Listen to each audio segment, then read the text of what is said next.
आदाब। आदाब। लेकिन मोहतरमा, आपको यहाँ कब्रिस्तान में आना, वो भी इस समय? देखिए, बुरा मत मानना, नामंजूर है। कोई मसला है क्या आपका? हमें कब्र खुदवानी है। अच्छा, आप नाम बताइए, मैं लिख देता हूँ। बेगम नूर बानो। इंतकाल किसका हुआ है? किसी का भी नहीं, हमें अपनी कब्र खुदवानी। देखिए, आपको अच्छी तरह से पता होना चाहिए कि औरतों का कब्रिस्तान में आना सख्त मना होता है। औरत और मौलवी साहब भी सवेरे आएंगे। हमें कब्र खुदवानी इसी वक्त, हमारे शौहर की कब्र के साथ। खाला, मैं आपकी कोई मदद नहीं कर सकता।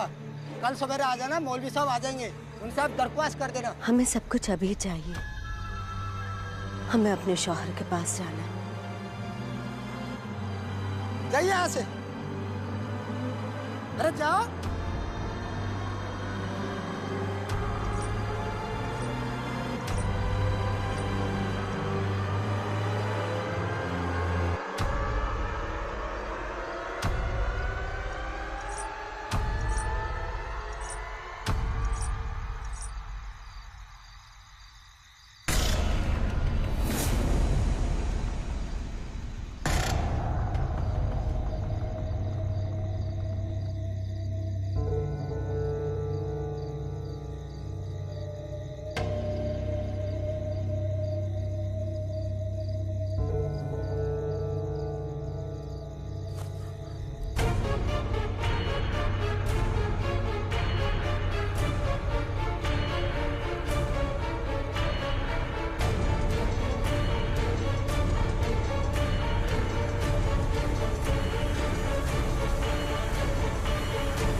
कब्र खोदने वालों की ही खुद रही है कब्र।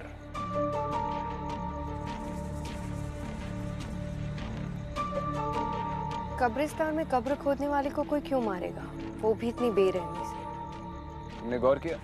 उसे मारकर कब्र में फेंक दिया, लेकिन ऊपर से किसी ने मिट्टी नहीं डाली। इसका मतलब जिसने भी ये किया है वो चाहता है कि ये कत्ल लोगों की नजर में आए। ये कम्युनल झगड़ा भी हो सकता है।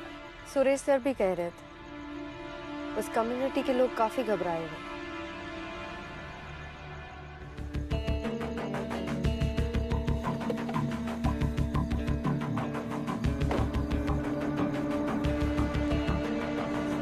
सर, मैं इकबाल खान। लोकेशन कहाँ है? सर आइए। मैडम आप यहीं रुकिए। जानती हूँ औरतों को कब्रिस्तान जाना मना है, लेकिन उसकी चिंता आप मत कीजिए। चलिए।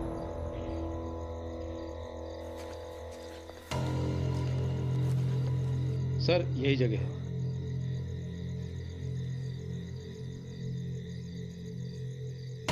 महरूम नवाब आजम अली। विक्टिम का नाम? आकिब गुलाम सर। कोई आई विटनेस? जी नहीं मैडम। आपने विक्टिम की फैमिली को इन्फॉर्म किया? जी हाँ मैडम, पर कुछ खास पता नहीं चला। एक काम करो, इस कब्रिस्तान का रजिस्टर होगा ना, वो रजिस्टर और यहाँ के सारे रिकॉर्ड्स पुलिस स्टेशन पे भिजवा दो। जी सर। और विक्टिम की इमीडिएट फैमिली को भी बुलाओ, मुझे उनसे बात करनी है। जी मैडम।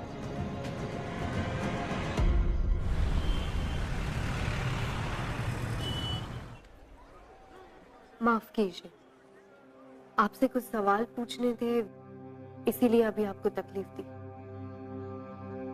आप ठीक तो है? अब कुछ ठीक नहीं हो सकता।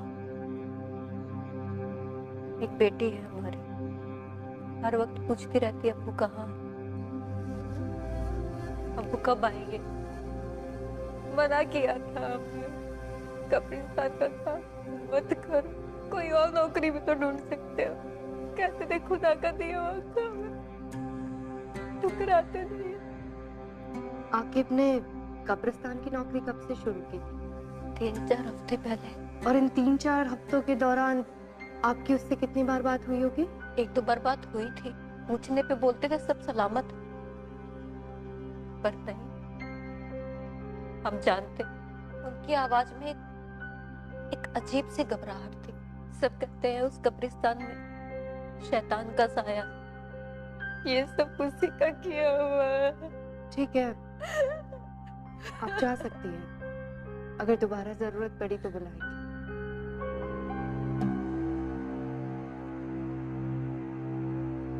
क्या हुआ विक्रम, कुछ मिला? बेगम नूर बानो, आकिब के रजिस्टर में आखिरी एंट्री। समझ में नहीं आ रहा है इन्वेस्टिगेटिंग टीम ने इतना बड़ा लीड इग्नोर कैसे कर दिया। सिर्फ नाम लिखा है, बाकी के सारे कॉलम्स ब्लैंक। पर ये बेगम नूर बानो है कौन? उसके घर का पता चल गया।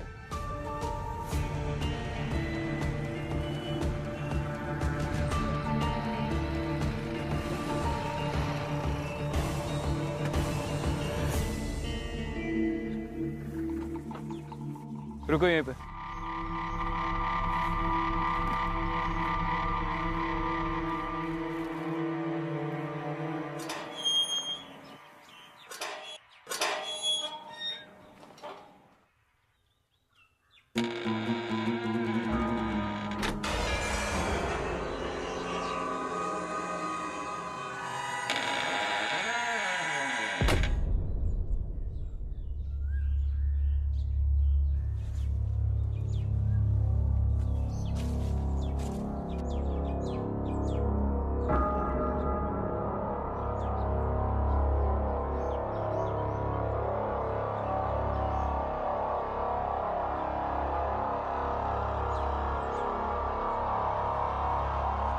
आप कौन? हमारी छोड़िए, आप बताइए कि आप कौन? पुलिस। एक इन्वेस्टिगेशन के सिलसिले में यहाँ पर आए हैं। आप अंदर नहीं जा सकते। अच्छा, आप रोकेंगे पुलिस को? नाम क्या है तुम्हारा? नासिर। ये हवेली किसकी है? हमारे नवाब साहब की। वो है अंदर? नवाब साहब को गुजरे हुए जमाना हो गया है। हम नवाब साहब के खानदानी मुलाजिम हैं। नवाब साहब के गुजरने के बाद हम बेगम नूर की खिदमत में लगे हुए हैं। बेगम साहिबा ने खास हिदायत दे रखी है कि कोई उन्हें परेशान ना करे, और वो खुद भी बाहर नहीं निकलती है। आपके नवाब साहब का नाम क्या था? मरहूम नवाब आजिम अली। और आपकी बेगम नूर बाहर नहीं निकलती, मतलब कब से वो हवेली के अंदर ही रहती है? ये आज की बात नहीं है। नवाब साहब के गुजरने के बाद बेगम साहिबा ने अपने आप को हवेली में बंद कर लिया। पिछले 3 महीनों से उनको किसी ने नहीं देखा है। मैं हर रोज दोनों वक्त का खाना दरवाजे पर रख देता हूँ। वो तो खुदा का शुक्र है कि वो खाना खा लेती है। तो पिछले 3 महीनों में आप बेगम साहिबा से बिल्कुल मुखातिब नहीं हुए?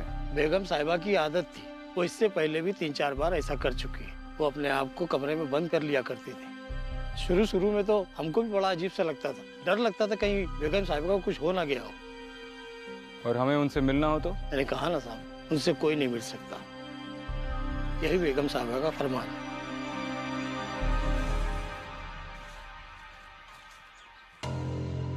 मरहूम नवाब आजिम अली, कुछ याद आया?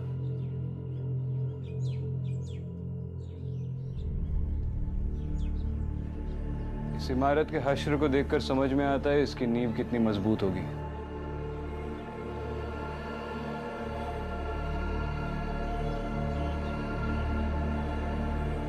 क्या कर रहे हो इकरा?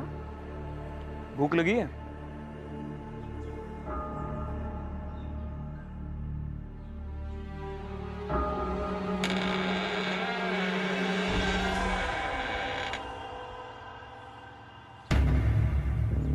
चलो।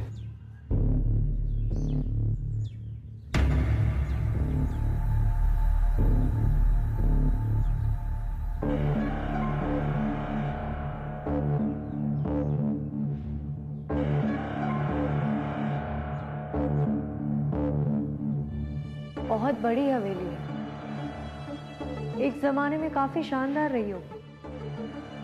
इसकी हालत देखकर लगता नहीं है यहाँ पर कोई रहता होगा।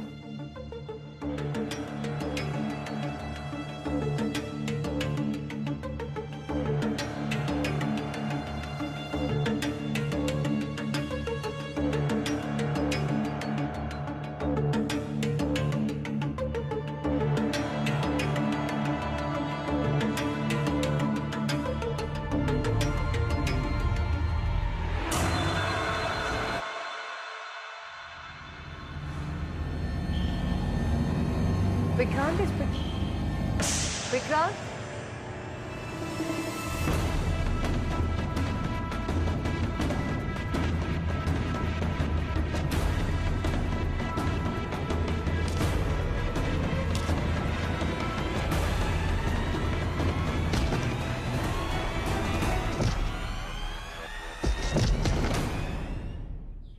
छोड़ दिया साहब, मुझे छोड़ दिया साहब। क्यों बे, सिर्फ खाना चुराने आया था और भी कोई प्लान था तेरा? और हमको देखकर भाग गया? नहीं साहब, मैं चोरी नहीं कर रहा हूँ साहब। तो ये खाना क्या बेगम ने तुझे खैरात में दिया? हाँ? नहीं साहब, ऐसी बात नहीं है साहब। पहले ये सामान सब अंदर जाता था और अभी कुछ ही दिनों से देख रहा हूँ कि ये सब बाहर ही रखा रहता है, तो इसलिए मैं ही उठा लेता हूँ साहब। सच बोल रहे तू? हाँ हाँ साहब, सच बोल रहा है? हाँ सच बोल रहा हूँ साहब।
कौन कौन है वहां?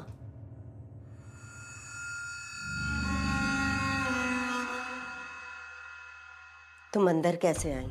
आई एम सॉरी पर मैं एएसपी अदिति शर्मा हूँ, मुंबई पुलिस। आप बेगम नूर बानो है ना?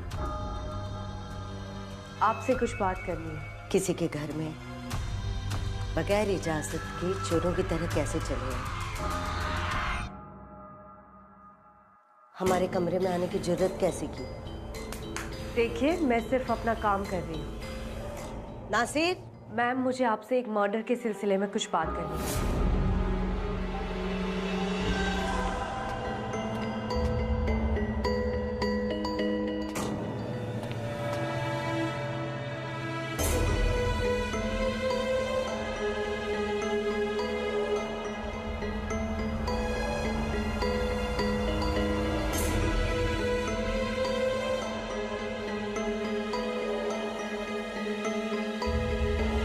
हमें अपने शौहर के पास जाना। शौहर? नहीं, मैं तो आपसे ये पूछने आई थी कि उस कब्रिस्तान में अदिति,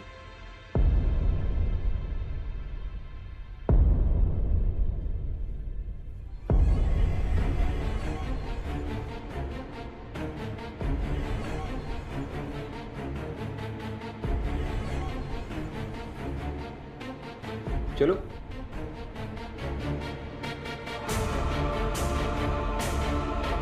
आओ।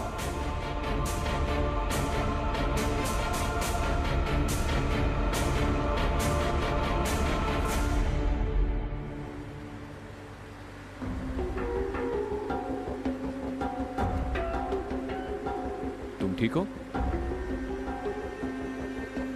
हाँ।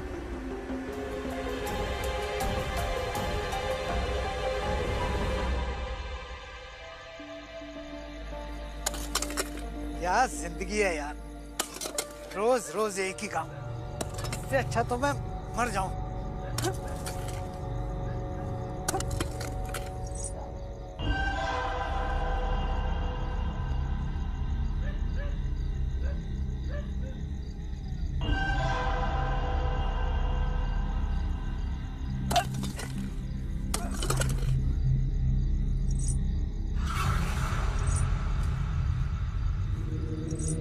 कौन है? कौन है वो?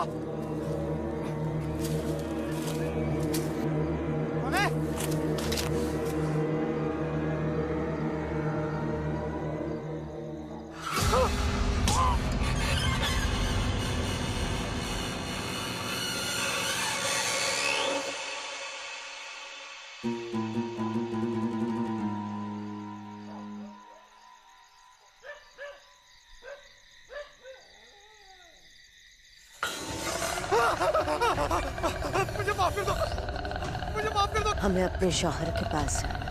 यासिर, बचाओ। हमें अपने शौहर के पास जाना। यासिर, यासिर बचाओ, यासिर बचाओ, यासिर।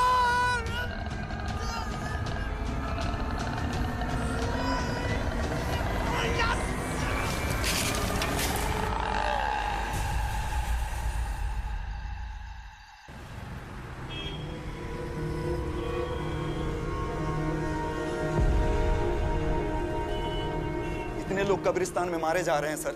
आप लोग क्या कर रहे हैं? आप कुछ भी नहीं कर पा रहे हैं, ऐसा क्यों सर? कुछ नहीं होता आप लोगों से, बस हाथ पे हाथ रख के बैठे रहिए बस। तुम सही कह रहे हो। अरे कांस्टेबल, इन्हें पानी पिलाओ, ठंडा करो इन्हें, गर्मी बहुत बढ़ गई है इनमें। क्या बात है, क्यों गला फाड़ रहे हो? सब वो शाकिब मेरा भाई था। आगे बोलो। सब उस रात को जब मैं उसके लिए खाना लेके गया, जैसे मैं दरवाजे के पास पहुंचा तो उसके चिल्लाने की आवाज आ रही थी। ऐसा लगा जैसे वो किसी से माफी मांग रहा है। मैंने आसपास बहुत ढूंढने की कोशिश करी लेकिन सब वहां पे कोई था नहीं। आखिर कब तक ऐसे कब्रिस्तान में लोग मरते रहेंगे साहब? हमें जवाब चाहिए। सही वक्त आने पर सारे जवाब मिल जाएंगे। अभी तुम लोग घर जाओ। मेरे ख्याल से ये सब कुछ बेगम नूर कर रही है। इसका मतलब दिन भर घर पे छुपकर बैठने वाली रात को बाहर निकलती है। विक्रांत, तुमने बताया था ना, उस गरीब आदमी ने कहा था कि पिछले कई दिनों से मुलाजिम का रखा खाना किसी ने नहीं उठाया और खाना खाए बिना कोई जिंदा नहीं रह सकता। तो इसका मतलब ये है कि वो मर गई है और उसकी आत्मा ये सब कुछ कर रही है। उस मुलाजिम ने भी कहा था कि बेगम नूर महीनों तक बाहर नहीं आती है, तो हो सकता है कि अकेलेपन में उसकी मौत हो गई हो और किसी को पता नहीं चला हो। और मेरे ख्याल से उसकी बॉडी अभी भी उसी हवेली में। अब इसका जवाब तो वो हवेली ही दे पाएगी। खाना खाया तुमने? नहीं, क्यों? नहीं, उस मुलाजिम ने खाना घर के बाहर तो रखा ही होगा और अब तो वो चोर भी पकड़ा गया। अरे तुमने ही तो कहा खाने के बगैर कोई जिंदा नहीं रह सकता।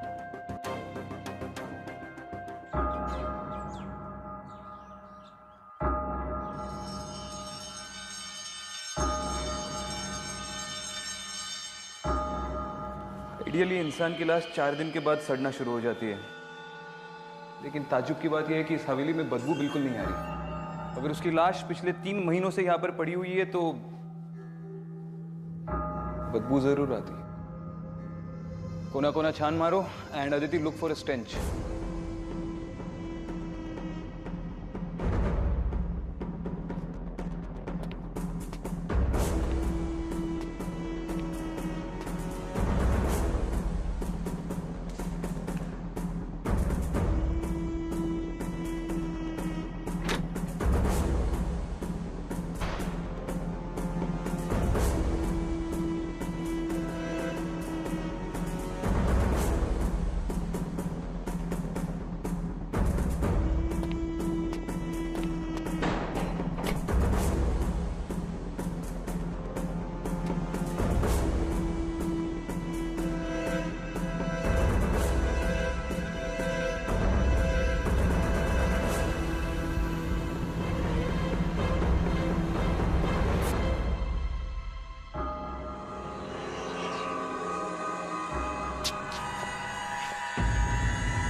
विक्रांत, ये बेगम नूर ही है। उसके गले में जो हार है उसे मैंने उसकी हर तस्वीर में देखा है।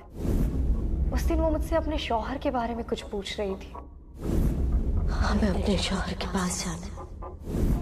उसका शौहर वही है ना जिसकी कब्र हमने उस कब्रिस्तान में देखी थी, नवाब आजिम अली। विक्रांत, मुझे लगता है कि हम बेगम नूर की कब्र उसके शौहर की कब्र के पास बना दे तो शायद उसकी आत्मा को शांति मिल जाए और ये सब कुछ रुक जाए। शायद हाँ, शायद ना, लेकिन ये कंकाल पिछले 3 महीनों से यहाँ पर पड़ा हुआ है। यकीनन अब वक्त आ गया है कि उसे दफनाया जाए।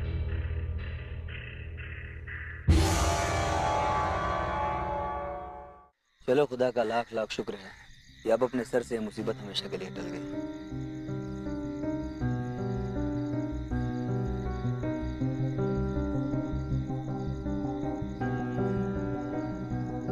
मुझे लगता है अब सब कुछ ठीक हो जाए। कम से कम देर से ही सही बेगम नूर की आत्मा को सही अंजाम तो मिला। अब शायद वो किसी को तंग नहीं करेगी। तो तुम्हें वाकई लगता है कि ये सब करने से उस शैतान का साया इस मुकद्दस जगह से हट चुका है?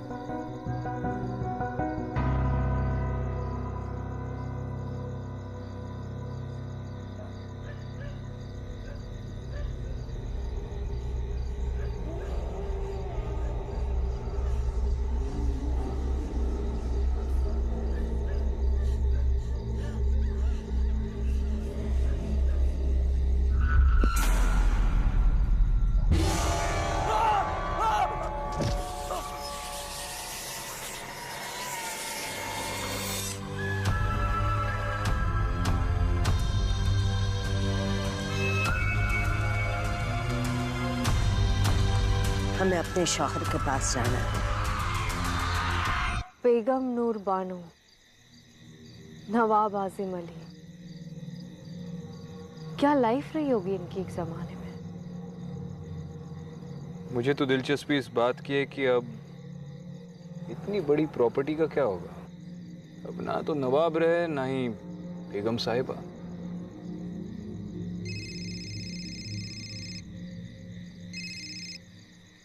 हाँ यासर,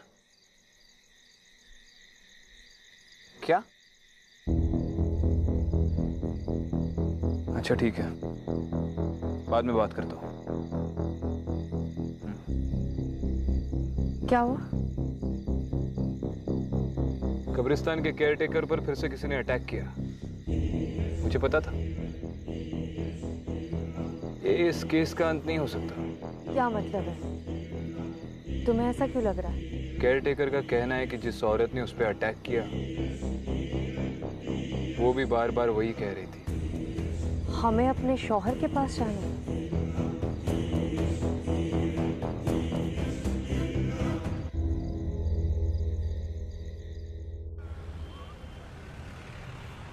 नवाब साहब बहुत ही इज्जतदार आदमी थे। लोगों का उनसे बहुत लगाव था। उनकी मौत कैसे हुई? तकरीबन 15 साल पहले उनके घर वालों ने उनकी गायब होने की रिपोर्ट लिखवाई थी। गायब होने की? वो गायब कैसे हुए थे? वो जंगल से गुजर रहे थे, तभी उनके साथ कोई हादसा हुआ और उसके बाद वो घर लौट कर नहीं आए। कैसा हादसा? वो तो कुछ पता नहीं चला। फिर हमने जंगल के अलावा आसपास के कब्रिस्तान और मुर्दाघरों में बॉडी ढूंढने की कोशिश की, लेकिन बॉडी नहीं मिली। बस उनके कपड़े और जूते मिले। ये नवाब साहब की किसी के साथ गांव में दुश्मनी या फिर पैसे या प्रॉपर्टी को लेकर कोई प्रॉब्लम्स थे? सर, दुश्मनी तो क्या होगी, वो तो अपना सब कुछ बेगम साहिबा ट्रस्ट के नाम ही करना चाहते थे। उनके मरने के बाद बेगम नूर ही उनकी ट्रस्ट चलाती थी और जो पैसा है वो उसी ट्रस्ट में है। उस ट्रस्ट का एड्रेस है आपके पास? जी सर, ये रहा।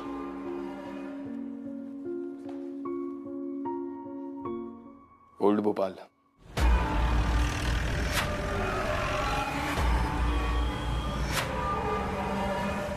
बेगम साहिबा किसी फरिश्ते से कम नहीं थी। खुद की औलाद ना होने की वजह से उन्होंने बच्चों के लिए ट्रस्ट शुरू किया था। फिलहाल कैसे चल रहा है आपका ट्रस्ट? जी, जो भी डोनेशंस आते थे वो बेगम साहिबा की तरफ से ही आते थे और उनको देख के उनके सर्कल के सारे लोगों ने भी ट्रस्ट में डोनेशन शुरू कर दिया था। बल्कि बेगम साहिबा ही उन्हें ट्रस्ट में पैसा देने के लिए मजबूर करती थी। अब पता नहीं उनकी मौत के बाद क्या होगा। जैसे बच्चों के सर से माँ का साया हट जाएगा बिलाल जी, हम इस ट्रस्ट के अकाउंट डिटेल्स देख सकते हैं? जी हाँ बिल्कुल, मैं अभी आपको दिखा देता हूँ।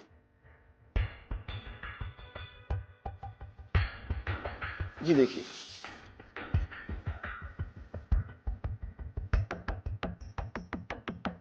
ट्रांजैक्शंस तो बहुत कम है, पिछले 1 साल में तो बिल्कुल ही नहीं है। लेकिन उससे 1 साल पहले 25 लाख की रकम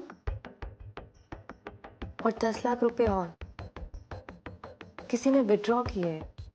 बिलाल जी, बेगम नूर के अलावा इस ट्रस्ट से किसे विड्रॉ करना अलाउड था? जी वैसे तो ट्रस्ट गरीबों की भलाई के लिए बनाई जाती है, लेकिन नवाब साहब और बेगम साहिबा के जितने भी रिश्तेदार हैं वो ट्रस्ट से पैसा निकाल लेते हैं। उनके विल में ही ऐसा लिखा है। ये फंड्स कहाँ ट्रांसफर हुए थे? जी फिलहाल तो मेरे पास सिर्फ अकाउंट नंबर है, मैं उसके सारे डिटेल्स निकालता हूँ और आपको फोन कर देता हूँ। चलो ठीक है, बाद में बात करता हूँ। कुछ पता चला? ये बेगम नूर के ट्रस्ट के अकाउंट से जो पैसे निकल रहे हैं वो इंदौर ट्रांसफर हो रहे हैं किसी अमीना नाम की औरत के अकाउंट में। हो सकता है कि अमीना नवाब साहब या बेगम नूर की कोई रिश्तेदार हो सकता है, लेकिन ये कंफर्म करने के लिए इंदौर जाना होगा।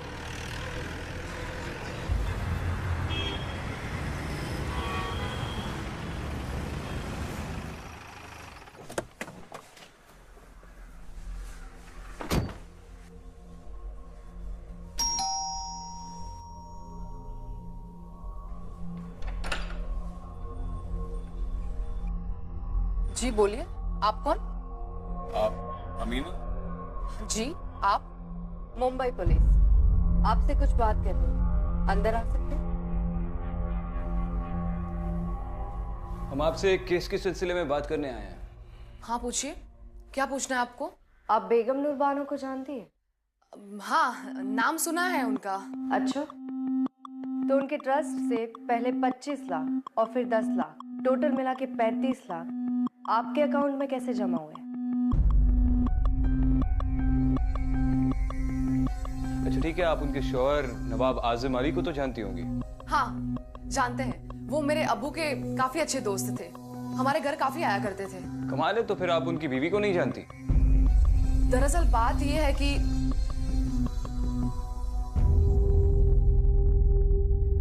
अमीना जी, इन तस्वीरों में आपके शौहर नहीं दिखाई दे रहे। आप यहाँ अपने बच्चों के साथ अकेले रहती हैं? जी वो बाहर गए हैं, मेरा मतलब है कि वो देश के बाहर काम करते हैं। बड़ा लंबा सफर तय करके आए हैं हम। जी? एक गिलास पानी मिलेगा?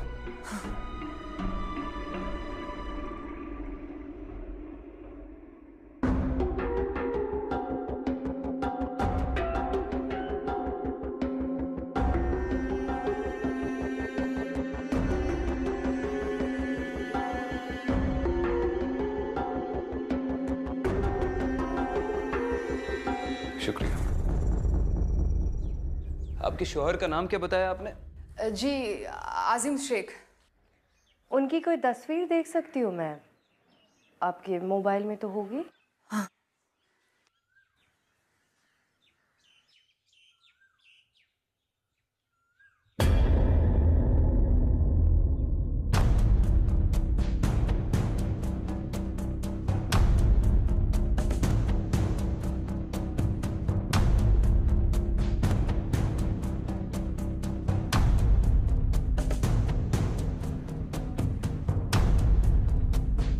नवाब साहब? लेकिन आप लोग कौन हैं? अरे नवाब साहब आइए, बैठिए बैठिए, आप ही का घर है, आइए आइए।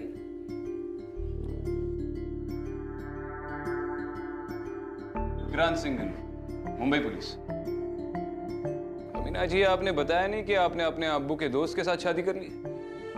पुलिस को गुमराह करने का नतीजा जानती है आप? देखिए जनाब, आप जो भी हैं अपने वजूद में रहकर बात कीजिए। यहाँ इज्जतदार लोग रहते हैं। किस इज्जत की बात कर रहे हैं आप नवाब साहब? आपके भोपाल में तो आपके लोग आपकी कब्र खोदकर आपको दफना चुके हैं।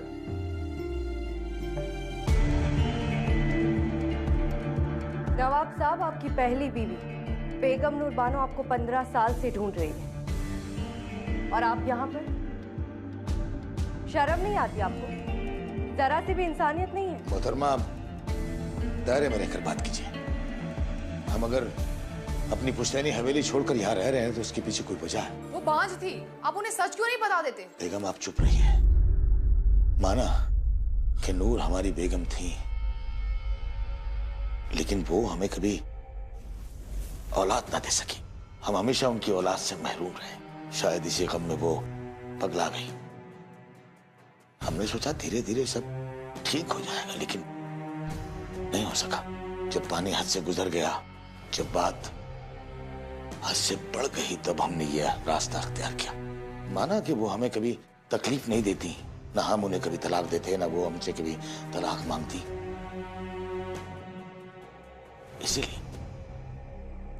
इसीलिए हम अपनी जायदाद, अपनी हवेली सब कुछ छोड़कर चले आए उनके नाम। उन्होंने वो हवेली नहीं छोड़ी, चुके उन्हें अंदेशा था कि उस पर कब्जा ना हो जाए। और आप ऐसी औरत की बात सुनकर चली आई? 3 महीने पहले ही उनकी मौत हो चुकी है। इन्ना लिल्लाहि व इन्ना इलैहि राजिऊन। और क्योंकि वो घर से बाहर नहीं निकलती थी, किसी को भी उनकी मौत की खबर नहीं हुई और उनका शरीर उसी हवेली में सड़ गया। या अल्लाह, इतनी दर्दनाक मौत। या अल्लाह, उन्हें जन्नत नसीब हो। वो तो उन्हें होगी। अब हम चले, दोबारा मुलाकात होगी।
सर,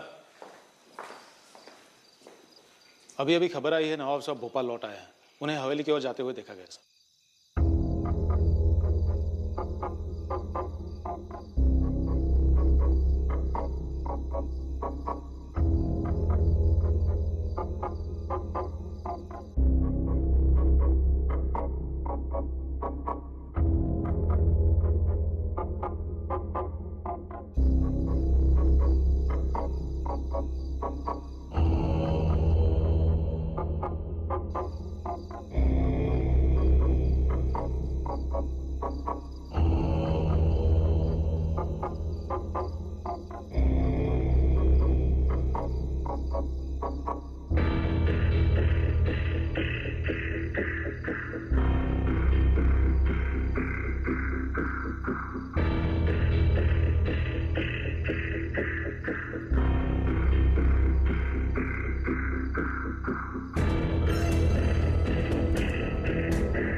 हम आपके कसूरवार हैं, गुनहगार हैं आपके।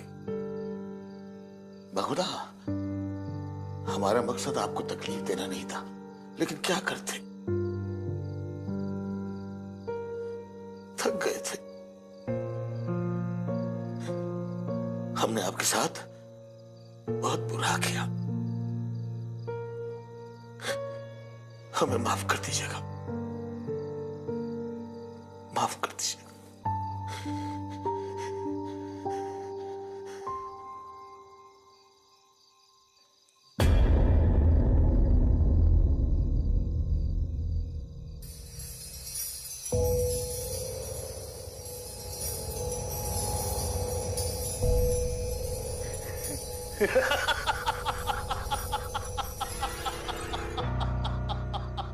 ये हवेली, ये घर, यहाँ की एक एक चीज मेरी है, मेरी मेरी।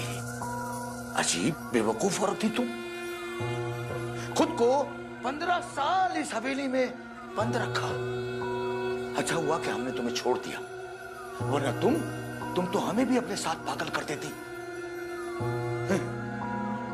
बेगम नूर, अरे अगर मरना ही था तो 15 साल क्यों? हमें हमारे ही घर से दूर रखा।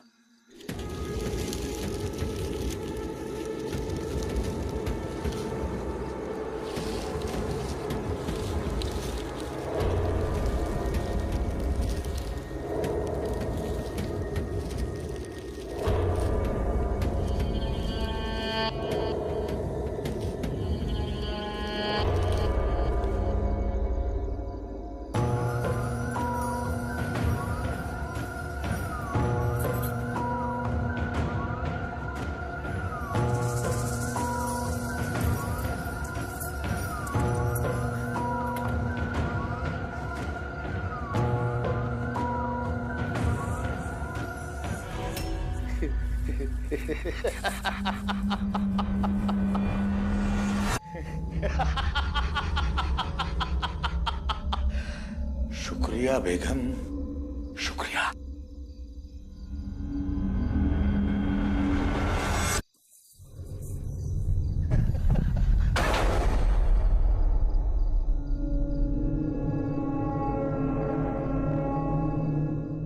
दरवाजा खोलो, दरवाजा खोलो।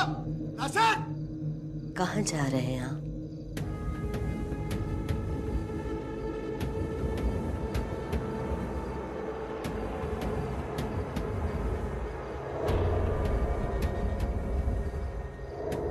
नवाब साहब। बेगम, आप हयात हैं?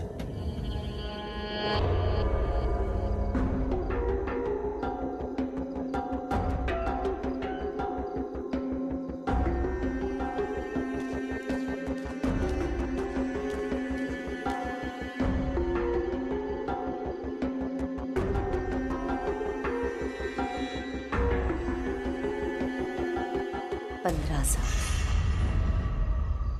15 साल इंतजार किया आपका, अब कह नहीं जाएंगे आप। लेकिन पुलिस वाले तो बोल रहे थे कि आप मर चुकी हैं। मौत की खबर तो आपकी भी सुनी थी। ये नहीं हो सकता, ये सब आपकी नौटंकी है। मैं सब पुलिस को खबर कर दूंगा अभी अभी।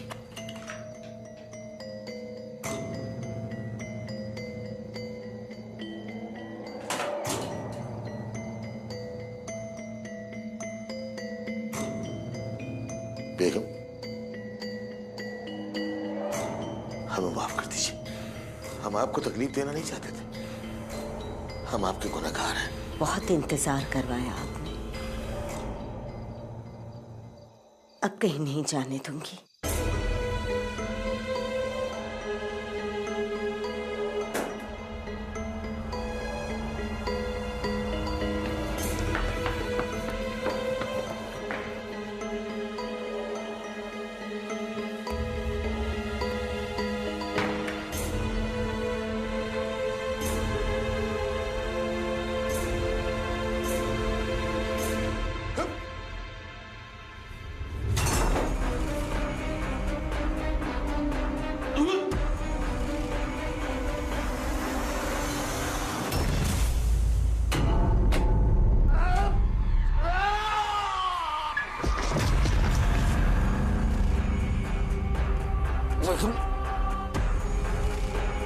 मैं तुम्हारा गुनहगार, सब कुछ मैंने ऐसे के लिए किया।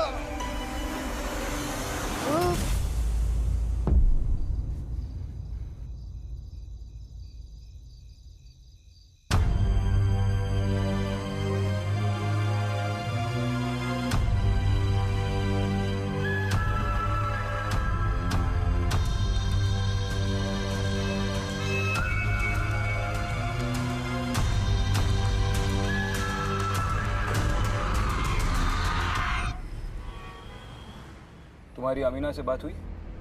हाँ, इन्फॉर्म कर दिया और कब्रिस्तान कम्युनिटी वालों की रिक्वेस्ट के बारे में भी बताया। सरप्राइजिंगली वो मान भी गए। कौन सी रिक्वेस्ट? वो लोग चाहते थे कि नवाब साहब की कब्र बेगम नूर की कब्र के पास बनाई जाए ताकि उनकी आत्मा को शांति मिले। और अमीना इस बात को मान गई? मान गई।